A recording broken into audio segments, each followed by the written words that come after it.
Hi guys, it's Levi from the FutureMaker Lab. Here we spread awareness about CTE fields and we have fun while we're doing it. Today we're actually filming the first part of a 3-part series on basic tools. So maybe you're wanting to do a home improvement project, or you've just never had much experience with tools and you were afraid to ask. This video is for you. We're going to go through all the different basic types of tools that everybody should know how to use. Let's get started.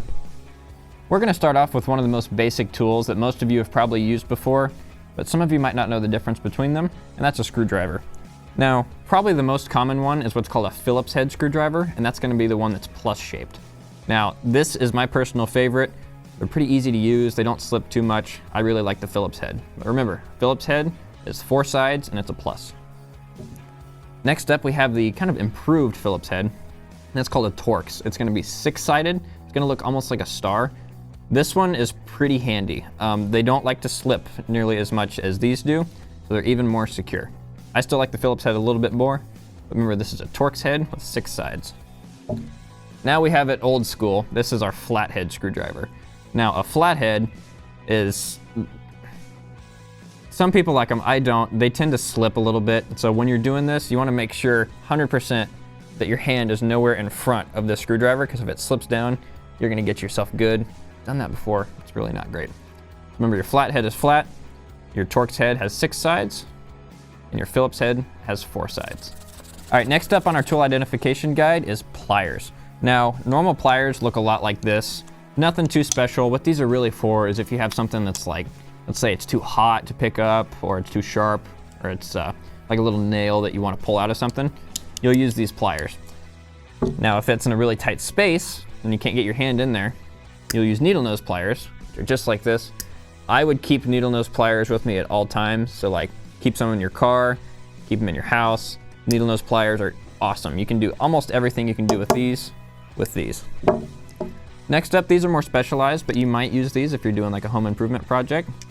These are called tongue and groove pliers or channel locks. Now what's special about these is right now they're all the way closed, so you can close it and they'll actually touch each other. But if you wanted to work on a pipe or something that was maybe like that wide, you can actually slide them out just like that, so that they'll close almost parallel around that pipe. Very, very handy to have. Now my absolute favorite is going to be these. They're called either vice grips or locking pliers. What's special about these is they actually hold on to things for you. And to demonstrate that, I've got a little board down here. Now let's say there was a bolt that really didn't want to come off and you couldn't hold on to it tight enough with normal pliers, or you wanted to hold on to something but you had to do something else at the same time. This will hold on for you.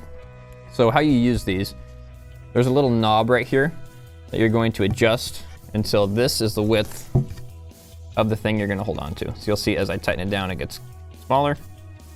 Just like that, it gets bigger. So we want it to be roughly the same size as the thing we're grabbing onto, maybe a little smaller. We open them up, stick them around. Now as I squeeze down on this, you'll notice I can't close all the way. But when I squeeze, it locks in place. Those aren't going anywhere. They're going to hold themselves right there. To take it off, you just squeeze down on that little lever and they pop themselves off. Greatest thing ever invented by mankind. I always have a pair of these close by. So that's going to wrap it up for part 1 with different kinds of screwdrivers and pliers. There's a lot more tools to talk about, so keep an eye out for parts 2 and 3 of this series. Hope this video helped you out, and if it did, please like, share, and subscribe. We're a brand new YouTube channel just getting off the ground, and we could really use your help getting the word out there. So please share this with anybody that you think might be interested. Also, if you want to book us for a school visit, an event, or a live stream, you can find us at www.futuremakerlab.com. Thanks for watching, and have an awesome day.